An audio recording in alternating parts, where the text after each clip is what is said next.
The show is a proud member of the Retirement Podcast Network. Simplicity is the ultimate sophistication. Leonardo da Vinci. Welcome to the show dedicated to helping you not just survive retirement, but to have the confidence because you're doing the work to really lean in and rock it. Today on the show, we're going to do two things. Number one is we're going to finish up our exercises on building some mental models so you can rock retirement by talking about Occam's and Hanlon's razors. Second, we're going to have Dr. Bobby Dubois on our Rock Life segment to talk about how not just to live longer, but perhaps have more energy while you're alive. It's been a while since we had Dr. Bobby on. We need to fix that. We've been a little bit cluttered here. I don't like to do really long episodes, but I'm excited to talk to Bobby. Before we get started, I want to invite you to join me on November 7th at 7 p.m. Central for a live online meetup where we're going to do two things. I'm going to teach a little bit on how to use organized thinking to think through ROTH conversions so you can get to a judgment call that you feel confident in, because this can be a very complicated subject. So we're going to do some teaching on how to think through the ROTH conversion decision. Secondly, I'm going to invite you to consider joining the Rock Retirement Club. We'll talk about the club and what it has to offer. We put together in one place all the tools and education you need to create a retirement plan you can have confidence in, and a community of over 1,000 people with expert coaching to help you actually live out rocking retirement and work on the financial and the non-financial side. This will be our last open enrollment for 2024. It also will be the last enrollment at the current price because we'll be increasing the price for future members in 25. So come check out the teaching as well as the open house for the Rock Retirement Club. You can register at livewithroger.com to be there live or to get the replay. All right, with that said, let's get on to today's mental models. So today we're going to talk about Occam's razor and Hanlon's razor. And my first question was, when I started studying these, is why are they called razors? And it makes sense in that the razor refers to the metaphorical cutting away of unnecessary complications.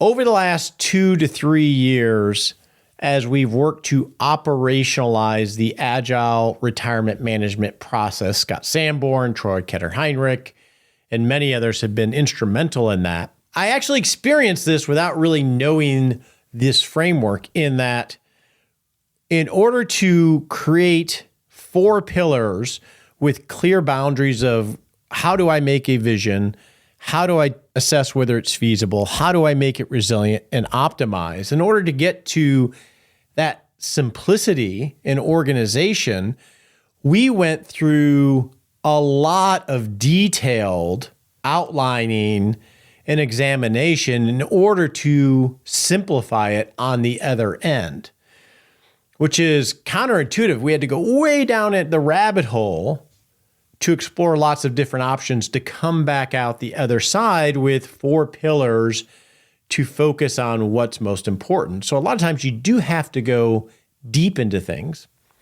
Same thing with ROTH conversions, and you'll see that as we talk about it if you join us for our meetup on November 7th, is we have a very detailed structure for analysis of ROTH conversions, but initially you can go the simple route, which will probably be good enough for 90+% of the people. You don't always have to go down the rabbit hole. And that's essentially what Occam's razor talks about, is that when confronted with multiple explanations or a lot of options, typically the simplest one requiring the fewest assumptions is the best. So simply said, don't overcomplicate things. Now, when we hear simplicity, our minds often think simplistic, something that's simplistic, that really isn't thought out, it's too basic, and there wasn't enough thinking into it. Simplistic is definitely dangerous because it's not addressing all the things that you might have to put into a retirement plan.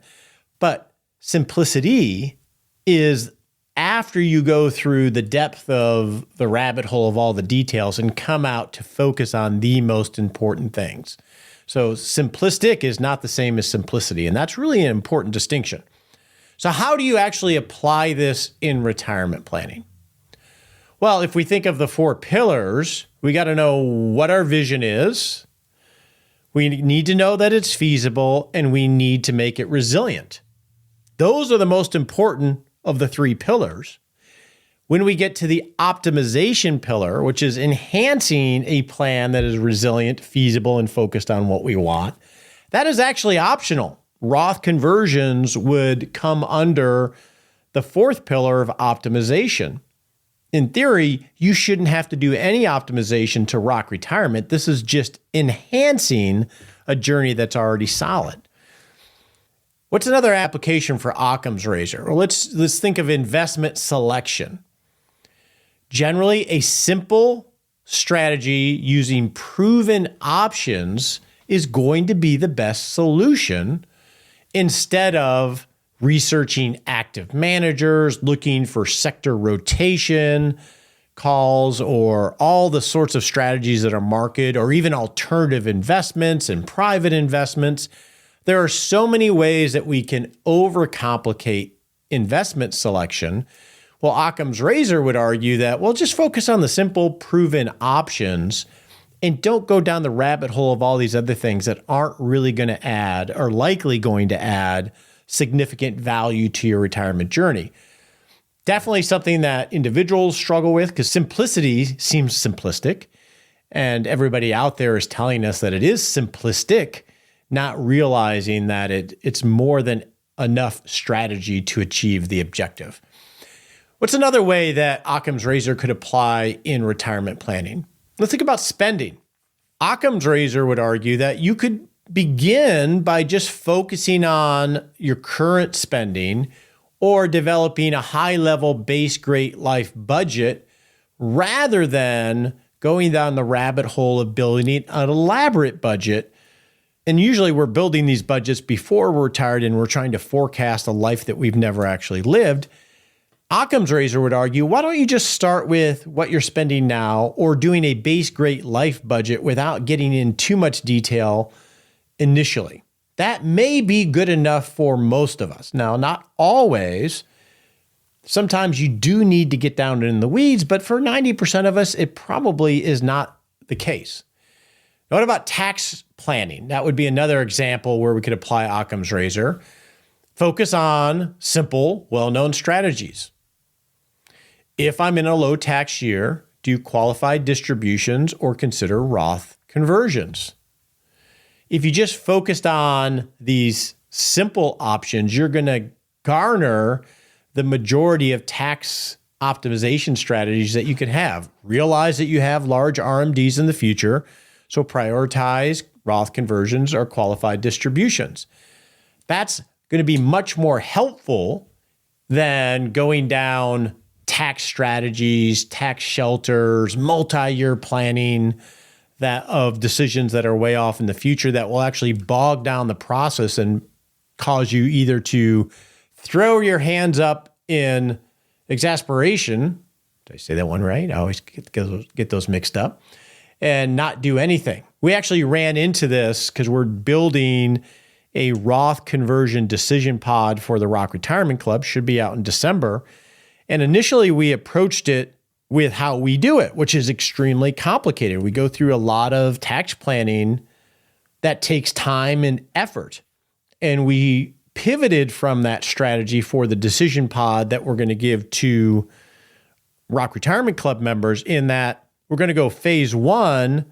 What's the simple version of this? Like going to the general practitioner to assess yourself from a high level and prescribe action plans based off of making sure we just don't make unforced errors or miss easy opportunities. And also determine whether after that phase 1, you go down the rabbit hole in phase 2. So in the minority of the cases, you actually do have to do all this detailed work because a lot of this can be overwhelming. So it's probably important to go to the general practitioner as an example, do a basic assessment, and maybe solve the problem there just by filling up your tax bracket bucket or doing a Roth conversion. And only a minority need to go to a specialist or go down the rabbit hole of the detailed tax analysis that some of us like to get into. So that's an example of how Occam's razor. Always look for simplicity in the answers, because likely that's going to get you what you need, the meat of what you need. And it's also going to help set yourself up for success because you won't overcomplicate something that you need to manage over and over again, which increases execution risk. Now let's switch to Hanlon's razor, which says never attribute to malice that which can be adequately explained by incompetence or ignorance. I actually have been practicing that one for a number of years when it comes to the podcast, believe it or not. Over the last 11 years, I get, I don't know how many, thousands and thousands of emails over the years, 99% of them encouraging or asking questions, but I get a lot of feedback from people that, oh, you forgot to mention this, or outright hard critique, sometimes very unkind critique. And I made the decision long ago that when I get an email, I'm going to assume that the person has the best intent in mind. And it just may be the way that they're communicating it. So I assume that there is no malice and that they might be ignorant of something, but they're not doing it out of malice. They're just expressing themselves in maybe not the most eloquent way. That has actually helped me a lot in life, not just with receiving emails for the podcast. But the key points here, focus on error over malice. People often jump to conclusions assuming others are acting out of bad intention. In reality, it might just be a mistake or an oversight or just a casual, unintentional slight. Also, another key point of Hanlon's razor is, hey, there's human error. Humans, you and I, are super messy people. We make mistakes all the time. And in most situations, people are not deliberately trying to harm or cause problems. And this really encourages empathy, just taking this stance. And it's very easy to apply this to the guy that cut you off or the inadvertent email or text that you receive. Just assume they have best intent, which is likely the case. They just might have been acting unintentionally or out of anger, etc. So how do you apply this to retirement planning? Well, number one, it can help you be kinder to the person you need to be kinder to, and that's yourself. Looking at your past decisions on investing or planning or what have you.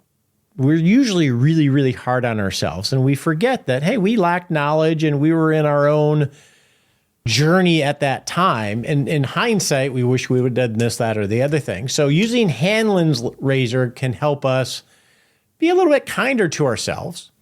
Or if you're working with a planner, and let's say you email them and they fail to follow up or miscommunicate a recommendation, Hanlon's razor would suggest assuming it's due to an oversight or a misunderstanding rather than some malice or deliberate intent to mislead you.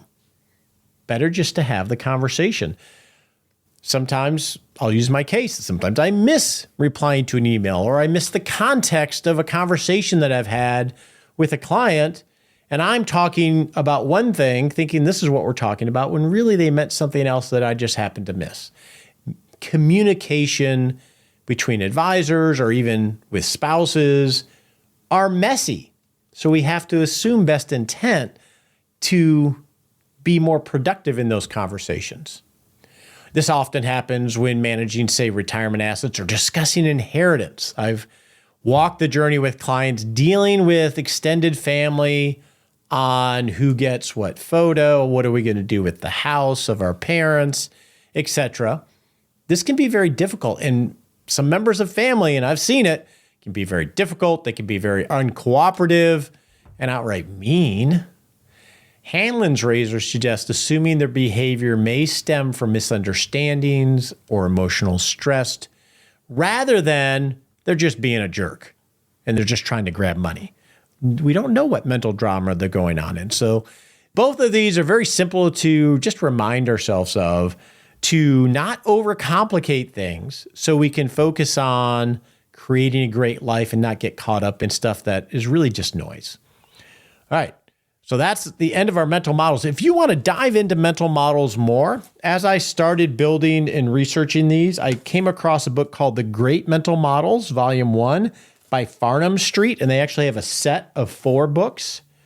Fantastic books that summarize these mental models very succinctly in approachable form, so you can check those out. We'll put a link to those in 6 Shot Saturday. With that said, let's get on and chat with Dr. Bobby Dubois.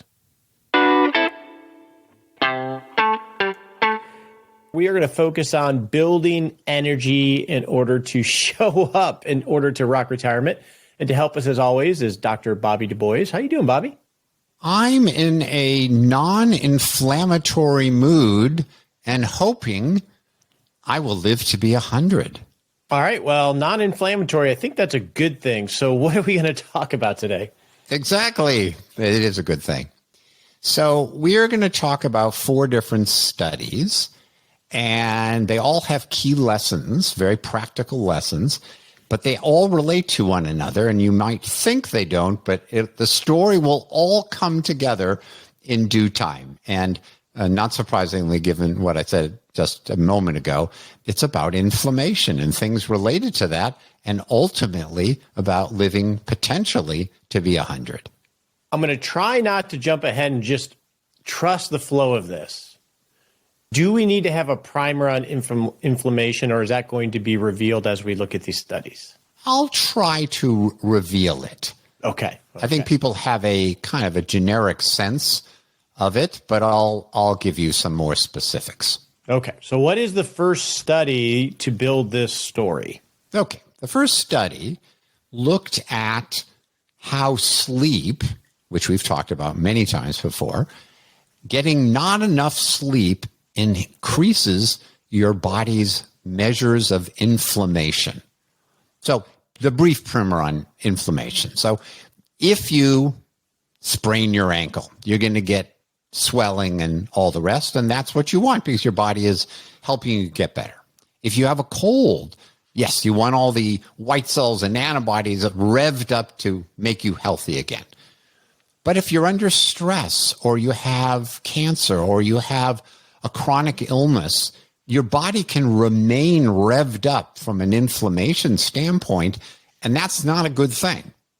So there are various measures of it that your doctor can do with blood tests, like your white blood cell count, and C-reactive protein is another one of those things. And there's various others, but there are things you can measure that might suggest there's some sort of inflammation going on.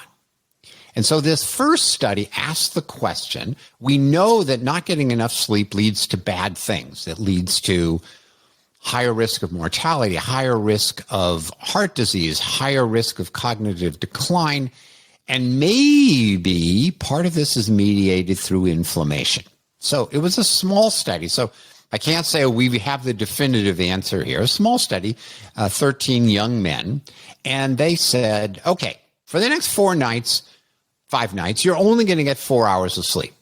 And by anybody's measure, that's not enough sleep. And then after those 5 nights, then you got 2 recovery nights. And this sounds an awful lot like many of us when we're very busy at work and with family and life, where we may not get much sleep during the week, and then we try to get more sleep on the weekend. And so they measured a bunch of blood tests, and some of the ones I measured, as well as your heart rate. What did they find? They found that when you went through this phase of not getting sleep, these blood measures got worse, suggesting your body had inflammation. So that was the first thing. The second thing was when you had the recovery nights, it didn't undo the problem. And this is really important because people think, well, I'll just catch up on my sleep on the weekend. No, the damage is done. The damage will persist. So you really, really want to try to avoid those low sleep nights. So I assume with a study like this that they get a baseline beforehand of what the numbers are. So are the participants aren't coming in already elevated necessarily? No, you absolutely have to have a baseline. And again, this study could have been bigger and more complete, but yes, they absolutely had a baseline. And now it's an interesting, there's so many interesting things that come out of this, but one of the things that I get asked all the time, oh, I went out late last night and I have to get up to get to work at a reasonable hour. I was thinking I would still try to get to the gym. So, Dr. Bobby, should I get less sleep tonight and get to the gym and do my exercise, because you said that's very important, or should I sleep in and not go to the gym? So it's a trade-off, like much of life. And the answer is you can't make up the lost sleep. Just like I talked about, the 2 days of recovery didn't do it. But you absolutely can make up your gym workout. So the next day you maybe do a longer workout, or you work out an extra day in the week. So given a choice between the gym and sleep, Dr. Bobby says, get the sleep. Let's say I need 9 hours in bed, just as an example. Better to get the 9 hours in bed than to get up an hour and a half early in order to get my workout in. Exactly. Now, has there been a randomized controlled trial? No. But what this study suggests is you don't immediately make up the lost sleep from a standpoint of inflammation. And there's other data on the brain and toxins in the brain, which we won't get into. But bottom line, try to get good sleep every night. All right. So what's the next study and how does it connect to the first one? Yes. Great question. So the first study says if you don't sleep, your inflammation is going to be worse. The next one is, well, kind of, so what? Is inflammation bad? Or at least these measures of inflammation that you can test in your blood. And so this is a study that followed 160,000 people for 6 years, so a long time. And they measured various things in the blood, some about your blood cells, that C-reactive protein, which is something else that folks measure. And what they found was that if you had one of these things that measured and suggest inflammation, you had almost a 3-fold increase in mortality over the course of that 6 years. And if that wasn't bad enough, if several of them were all pointing in the wrong direction, you had a 7 to 9-fold increase in mortality and cancer mortality and a risk of stroke and all. So the first study said, if you don't sleep, these measures of inflammation look worse. This next study says, well, measures of inflammation are not a simple good thing. They suggest bad things will happen. Now, again, can we then point to bad sleep leads to death? No, but we're starting to piece some things together that are not so good. All of this feels like walking around in fog a little bit. There's connections to the things. Sleep impacts inflammation. Inflammation markers increase mortality rates, and you throw the numbers. I can't think of what those numbers actually mean, but it sounds worse. Yep. We don't know that there's a causation necessarily if it's a connected dot, but it's information to help inform decision making, even if it's not a complete causation. I think that's exactly right. Now, in the past, I've talked about studies that link, if you don't get enough sleep, it increases your mortality. So we actually have put some pieces of the puzzle together in prior studies. What those studies haven't been able to teach us is why. Why would poor sleep lead to dying early? And you could have all sorts of hypotheses, but this is now saying, well, maybe it's being mediated in part through inflammation. Inflammation is influenced by sleep. And so connecting the dots is, I think of this as, how do we just eliminate some unforced errors? Well, one is just get better sleep, prioritize sleep. That will eliminate some unforced errors of, influencing inflammation and other things. Totally. Good Totally. I mean, this is just another reason to believe that focusing on your sleep is a good thing. And if you don't believe this, just go back to the other discussions we've had in the past, how important sleep is on so many other levels. This is just adding to that. We will have a link to one of those in our 6-Shot Saturday email. Now, on your podcast, have you had a episode on sleep yet? Absolutely. I don't remember which episode it is. It's probably episode 4. But if you go to Live Long and Well with Dr. Bobby, go back to the beginning, and it's one of the first episodes, and it's on sleep. And the beauty we'll find it and put a link to it in our I think that's great. email. Okay. Yes. And as a reminder, there are 12 very tangible things you can do to improve your sleep. So sleep is really, really important. I'm a sleep aficionado, or, I'm out there as a champion. That's what I am. So what's the third study? Well, the third study, rather than being Debbie Downer and being like, oh, well, this is just awful. Now the question is, can we do something about this inflammation stuff? Or can we improve our sleep? So this basically shows that the other thing I really love, which is exercise. And this was a series of studies. There were 19 clinical trials, and they were in people who had insomnia. So they weren't sleeping well. And they asked the question in these studies, would exercise improve the insomnia and allow them to sleep better? And they found in those people who exercised, sleep got better. Both subjectively, they felt better, and they also had some objective sleep measures. And one of these things that I get very excited about is there was a dose-response relationship, meaning more exercise, you got even more sleep benefit. So, yes, I love exercise. It helps us in so many ways. But now exercise helps our sleep. So if sleep, and you're not getting enough of it, is hurting your inflammation, then maybe exercise can help that process. Practically, I totally have connected those dots. Beautiful. Totally have connected. And I'm a work transition exerciser. I exercise at the end of work, but before evening. I think it probably would help more if I was a morning exerciser, but I'm not. It just doesn't fit the rhythm of my day, but definitely connect that dot. Beautiful. So basically, if you take those 3 studies that teaches us poor sleep worsens inflammation. Inflammation is bad. It relates to mortality. But exercise can improve our sleep and hopefully reduce that inflammation. So that's how those 3 studies fit together as a little story. All right, we have one final study, I believe. We do. Now, it's not part of that inflammation one. I said at the beginning, I was feeling in a non-inflammatory mood, and I was hoping I'll live to be 100. And we all would love, I think we'd all love to be living to be 100, and we might have to tweak our retirement plan to make sure it goes out to 100, to make sure our money will last, not just to 90 or 95.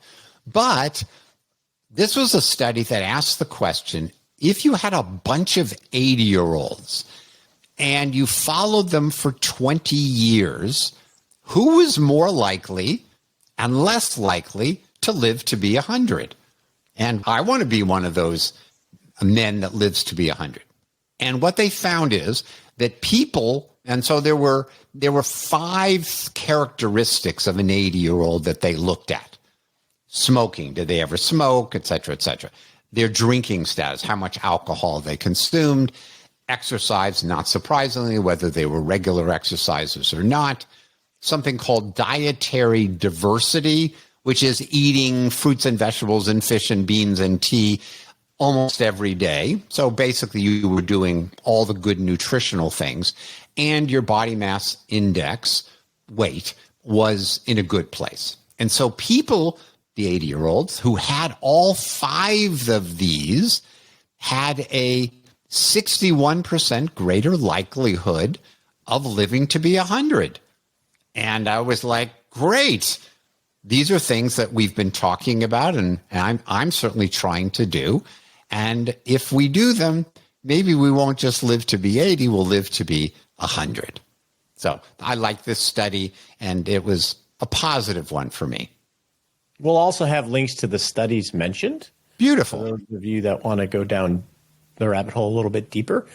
But for those that do not, let's sum up the takeaways. I think that the takeaways are there are things we can do that can really help us live long and well. And it's the many things we've talked about, but for here today, sleep is really, really important. Try to get your 7 to 8 hours of sleep. Exercise is really, really important. And again, I've talked a lot about what the elements of exercise are. And then these other things like your alcohol intake, your eating, keeping your weight under control are not just theoretically important to us, but can really make a difference and help us live well beyond 80, hopefully up to and even including 100. So, Bobby, I'm going to end with, on this segment, with a phrase that I repeat to myself when I find myself being incongruent, my thinking with my actions. Eating healthy, moderate drinking, exercise, so many things that are somewhat common sense, as you've talked about, that I totally agree with, but I don't do consistently enough. So let's just take sleep as an example. And whenever I find that incongruency, it's like, okay, I got to actually do this stuff. Otherwise, just knowing it and feeling good that I know it and I agree with it doesn't help me. And I'll take out any off-color words because he uses a lot of them, but it always makes me think of David Goggins, who's this exemplar of what you're capable of in terms of enduring. And he says, one phrase he uses is, don't talk about it, be about it. It's being about it where you create a life and getting sleep and doing these things. So the question for the day is, well, how can we be a little bit more about the things that you talked about? So thanks for sharing, buddy. My great pleasure. On your marks, get set.